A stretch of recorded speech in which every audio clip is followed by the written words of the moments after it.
Então, doutoras, então, doutores, voltamos a arrumar o óculos aqui. Fiquei verde, agora eu vou ficar corado. Então, doutores, então, doutoras, aí eu fiquei coradinho agora. Voltamos para o nosso segundo bloquinho. Nós temos aí em torno de mais 30 minutos para a gente continuar a falar sobre a parte geral, a teoria, né, dos direitos reais. Bom, no bloco passado nós estávamos falando sobre, nós terminamos, na verdade, o bloco falando sobre a questão da identificação do momento da mudança, da mutação automática, né? Porque se você tiver outra hipótese dessa mutação é muito legal. Por exemplo, nos contratos de prazo indeterminado, você não precisa ir para a citação, a notificação já gera esta alteração. Então, assim, você tem outras situações que você pode levar para a mutação de boa-fé e má-fé. O fato é, quando você não consegue provar isso, a boa-fé ela já muda automaticamente para a má-fé com a citação válida, tá legal?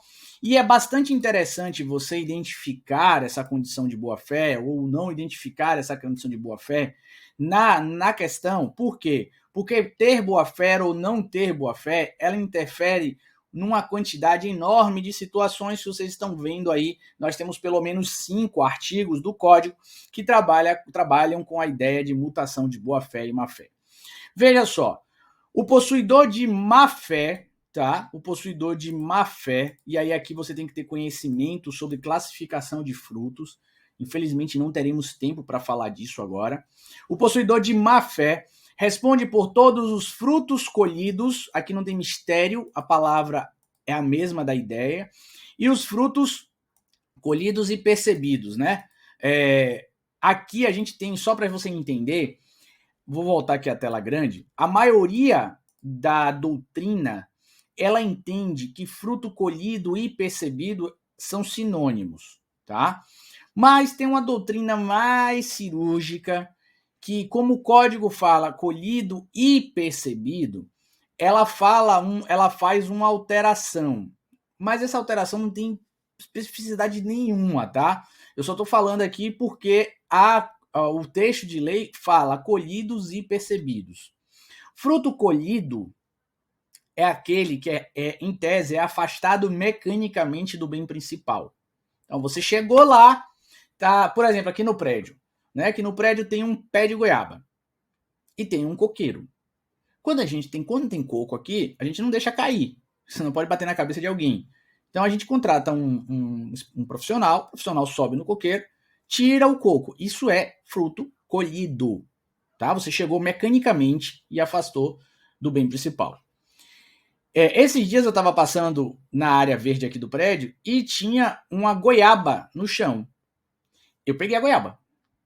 Essa goiaba é fruto percebido, tá? Por quê? Porque você não colheu ela. Ela caiu naturalmente. Ela foi afastada naturalmente do bem principal.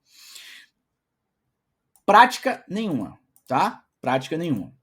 Então, assim, todos os frutos colhidos e percebidos, aí vem aqui, bem como pelos que, por culpa sua, tá? Culpa sua, deixou de perceber. Os frutos que você deixa de perceber são chamados de frutos, vou botar aqui, percipiendos, tá?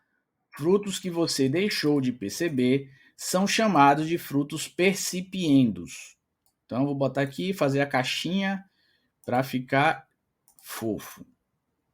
Pronto, frutos percipiendos. Deixou de perceber desde o momento em que se constituiu a má-fé. Olha aqui, porque é importante nós sabermos um ponto em que a presunção de boa-fé e má-fé, eles se desmontam, tá?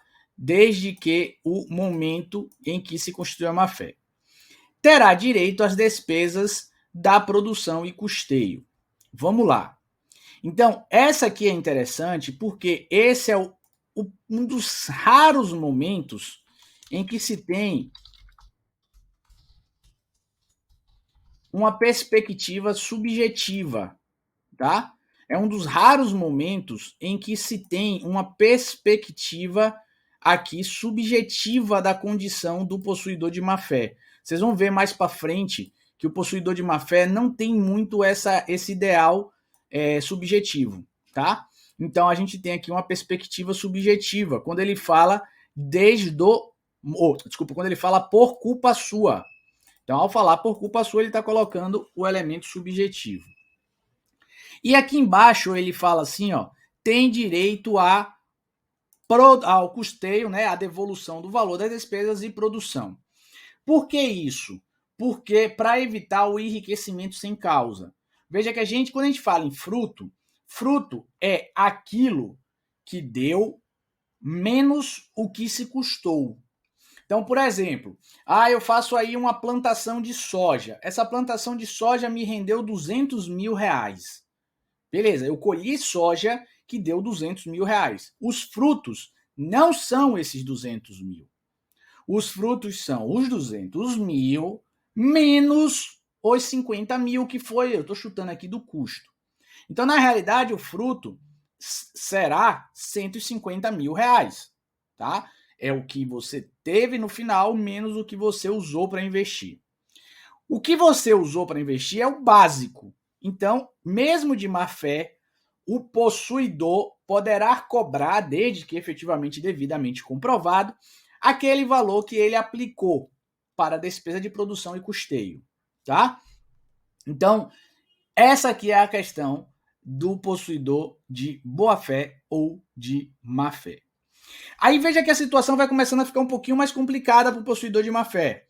Que ele diz assim, ó, o possuidor de boa fé não responde pela perda aqui é a ideia de extinção do bem, ou deterioração. Deterioração aqui é a ideia de menos-valia do bem. Então não é que o bem deixou de existir, o bem foi danificado. Da coisa, ó, que não der causa, tá? Que não der causa. Então veja que neste caso aqui estamos trabalhando também com a perspectiva subjetiva. Só que essa perspectiva subjetiva é para o possuidor de boa fé, tá? Essa perspectiva subjetiva é para o possuidor de boa fé. Então, o possuidor de boa fé só responde pelos danos causados ao bem, seja um dano máximo de destruição total do bem, ou seja um dano parcial de deterioração, quando ele der causa, quando tiver o elemento subjetivo aí. Já o possuidor de má fé, tá aqui ó, no 1218, já o possuidor de má fé responde pela perda ou deterioração da coisa, de novo, ó, perda ou deterioração da coisa. Olha isso aqui, ó, ainda que acidentais. Então, ele responde tanto por culpa, como por ausência de culpa e como por questão acidental. Então, a responsabilidade dele é gigante. Na realidade, ele só tem uma forma de sair, o possuidor de má fé, só tem uma forma de sair dessa situação. Salvo ali, ó, se ele provar que aquele fato efetivamente aconteceria de qualquer forma. Vou trazer aqui uma situação que passou um processo na minha mão que eu acho que pode ajudar vocês a entender isso. Passou um processo na minha mão que era o seguinte: o cunhado veio para cá, para Salvador. E aí o irmão dele estava trabalhando e a mulher do irmão também. Então o cunhado estava em casa, sem fazer nada, mente vazia, oficina do demônio. E aí o cunhado chegou e falou assim, vou pegar o carro da minha cunhada. Não falou nada com ela. Pegou a chave e deu no pé. Estacionou em um lugar aqui em Salvador que era um lugar permitido para estacionar. Tá? Pagou aí ao município, né, o que a gente chama aqui de Zona Azul, pagou e tudo bonitinho. Saiu, acho que foi para praia, alguma coisa assim. Quando ele voltou, o carro da cunhada, né, o carro da mulher do marido dele, tava com a lateral, da mulher do marido dele, foi ótimo, da mulher do irmão dele, tava com a lateral completamente destruída. Algum carro veio de lá, perdeu a direção e bateu e saiu arranhando, esmagando, estraçalhando, arrancou o retrovisor, um bocado de coisa da lateral do carro. E aí aquela confusão toda, enfim, foi parar no Poder Judiciário. A mulher do irmão dele, entrou com ação de indenização contra ele. E aí ele alegou o seguinte, olha, Ela alegou que ele estava de má fé, que ele pegou o carro escondido, etc e tal. Ele alegou o seguinte, olha, eu estacionei no lugar permitido, estacionei no lugar possível de estacionar. E esse dano ocorreu, se ela tivesse estacionado naquele lugar, aconteceria a mesma coisa. De fato, é uma saída interessante. Ele tentou se encaixar naquela hipótese em que ele diz o seguinte, salvo se conseguir comprovar que o dano aconteceria de qualquer forma. Só que aí o advogado da esposa foi muito inteligente, foi muito sagaz e disse o seguinte, olha, neste caso, não há como imputar essa responsabilidade porque o carro normalmente não estaria ali naquele horário porque ela nesse horário está trabalhando. Ela nesse horário está trabalhando e ela nem usa o carro porque ela trabalhava na indústria e ela ia de transporte, né? Então ela era levada pelo ônibus da empresa. Diferente, por exemplo, se ele tivesse tirado o carro, voltado, estacionado na garagem e quando ele estacionou, pá, caiu uma manga. Aí é diferente. Por quê? Porque o carro estaria estacionado e aquele acidente aconteceria de qualquer forma. Entendeu? Qual é a hipótese? A única hipótese de exceção do possuidor de má-fé seria essa situação. Legal? Então veja como o possuidor de má-fé ele é bem restrito, tá? É bem restrito a hipótese de retirada da responsabilidade dele. E aí, quando a gente fala em benfeitoria, o 1219 diz que o possuidor de boa-fé, tá aí na tela para vocês, ó, então vamos destacar aqui, o possuidor de boa-fé, tá aqui, possuidor de boa-fé, cadê? Possuidor de boa-fé, tem direito a indenizações das benfeitorias necessárias, então estamos aqui falando, as benfeitorias necessárias e as benfeitorias úteis, tá? As necessárias e as úteis. E também ele pode levantar significa tirar para si as benfeitorias voluptuárias, tá? Se não lhe forem pagas, a levantá-las, quando puder, sem detrimento da coisa. E aí, além disso, além da indenização das necessárias e das úteis, e as voluptuárias poderá levantá-las, ele tem também uma coisa interessante, ó, que é o direito de retenção. Só que esse direito de retenção é só pelas benfeitorias necessárias e úteis, tá? Necessárias e úteis. Não existe direito de retenção para as benfeitorias voluptuárias, tá? Já o possuidor de má-fé, serão ressarcidas somente as benfeitorias necessárias, tá? Então vamos lá. Possuidor de má-fé, só as benfeitorias necessárias. Sem direito, vou sublinhar aqui, ó, não tem retenção. Sem direito de retenção, pelas importâncias dela, nem pode levantá-las. Salomão, que diabo é direito de retenção? Né? O que é o direito de retenção, afinal? Veja, o direito de retenção é o direito que você pode ficar com a coisa e só entregar esta coisa quando a pessoa te pagar. Então, por exemplo, imagine que eu estou de boa fé em um determinado imóvel e aí eu fiz a troca das telhas da casa principal desse imóvel, né? Um imóvel rural, eu fiz a troca das telhas. Isso é uma benfeitoria em tese necessária. Vamos dizer que é necessária, porque as benfeitorias elas podem mudar a sua configuração de acordo com a situação prática. Mas vamos dizer que isso aí é uma benfeitoria necessária. Então eu fui lá, troquei as telhas, estamos diante então de uma benfeitoria necessária. Essa benfeitoria necessária, se eu estou de boa fé, eu só sou obrigado a entregar o bem quando a pessoa que ganhou a ação de reintegração, né, o autor, me pagar. Tá? Somente quando ele me pagar o valor das telhas. A gente vai ver daqui a pouco a questão do valor. Tanto assim que tem juízes que, quando dão essa decisão final, eles já arbitram um valor de aluguel. Porque senão a pessoa pode ficar ali exercendo o seu direito de retenção ad eterno. Então o juiz coloca, ó, ou você paga, sei lá, 10 mil reais, que foi a troca da telha, ou eu vou arbitrar aqui R$1.000 por mês. Então, chegando no 10º mês, compulsoriamente eu tenho que entregar, porque a minha indenização já está consumida, o valor da minha indenização já estaria consumido pelo tempo que eu fiquei ali no imóvel. Tá? Isso aí, então, é o direito de retenção. Veja que esse direito de retenção só cabe ao possuidor de boa-fé. Direito de retenção não cabe ao possuidor de má-fé. Tá? Não cabe ao possuidor de má-fé. E aí, vamos lá.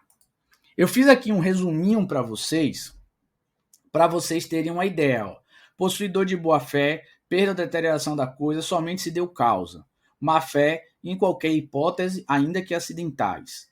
Frutos, os colhidos permanecem. Devolvem os colhidos e indenizam os percipiendos. Benfeitorias, indenizados pelas necessárias e úteis e direito de retenção. Somente indenizados pelas necessárias. Benfeitorias, pode levantar as voluptuárias. Não pode levantar as voluptuárias. E aí, no artigo 1222, nós temos como é que é feita o pagamento da indenização. E aí, para o possuidor de boa-fé, essa indenização é feita pelo valor atual. Para o possuidor de má-fé, ele escolhe entre o valor de custo e o valor atual. Tá? Pessoal, muita gente me pergunta, fala assim, mas Salomão, que loucura essa questão do valor de custo e do valor atual. Primeiro, aí ele fala assim, claro, se eu ganhar a ação, eu vou escolher o valor de custo, eu não vou escolher o valor atual. Tá, mas a primeira coisa que eu quero falar para vocês é que existe essa possibilidade de se escolher, tá?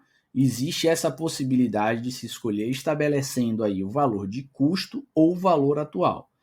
E você tem que entender que o código aqui, ele é de 2002, mas ele nasceu na década de 70.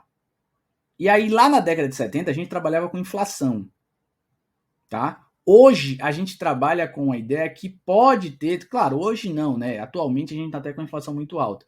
Mas a gente trabalha com a ideia que pode haver uma deflação, ou seja, o preço atual ser menor do que o preço de custo. Então, o requerente, a pessoa que ganhou a ação possessória, ele vai poder escolher, fica a critério dele. Já o possuidor de boa-fé, necessariamente é o valor atual. Legal? Beleza? Certinho? Então aqui, ó, a gente chega ao fim da parte das ações do procedimento possessório que eu queria falar com vocês. Agora eu vou falar rapidamente com vocês do procedimento da parte de uso capião. E por falar em ação de uso capião, ou por falar em procedimento de uso capião, a gente tem que lembrar que o procedimento de uso capião ele é dividido tanto para bens móveis como para bens imóveis. Para bens móveis, ele é utilizado como um espelho do que acontece para os bens imóveis. Tanto que a gente mal fala em uso capião de bens móveis. Mas para você entender, a gente tem duas hipóteses de uso capião de bens móveis.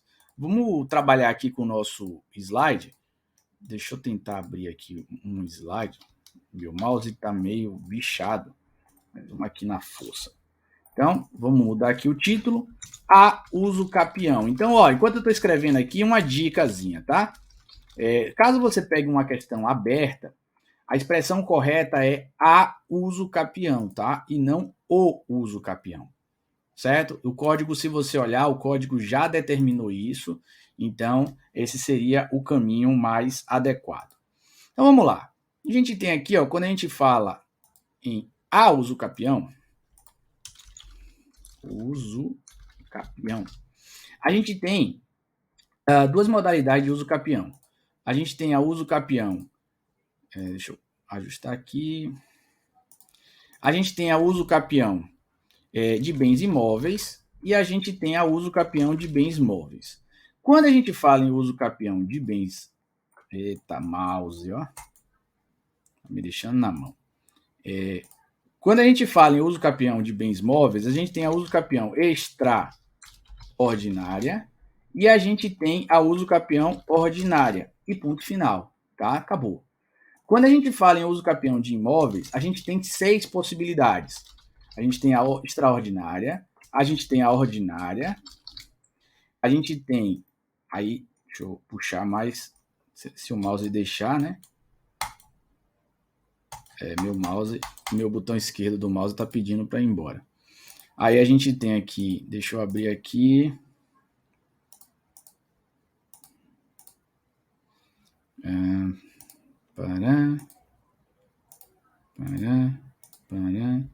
Não. Aqui. Deixa eu trocar as cores que acabaram ficando não muito belas. Pronto. Então a gente tem. Não, tá bonitinho ainda não.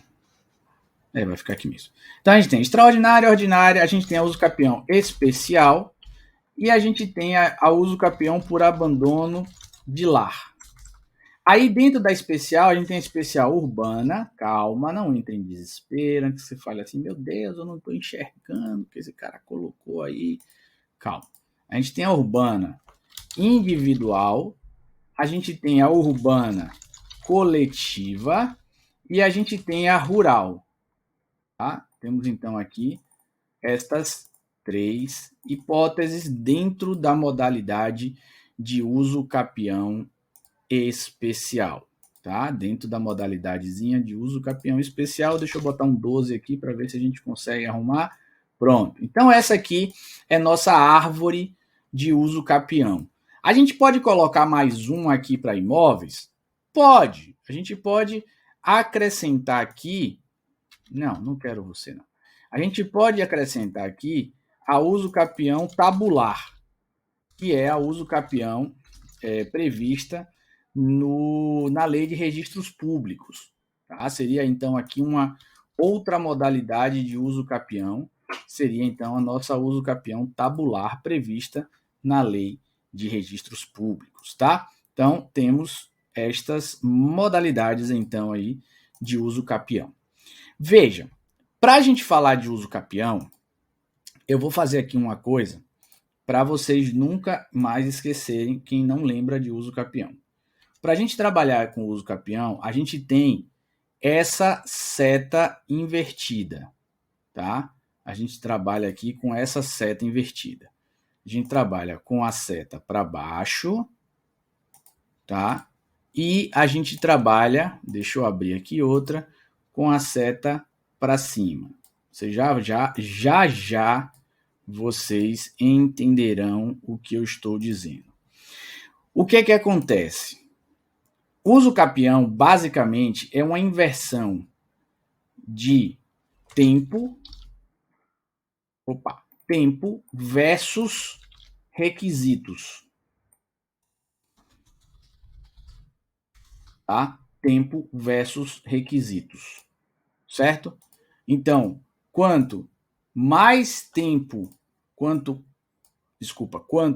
menor, cadê menos, quanto menor o número de tempo, maior, cadê o mais?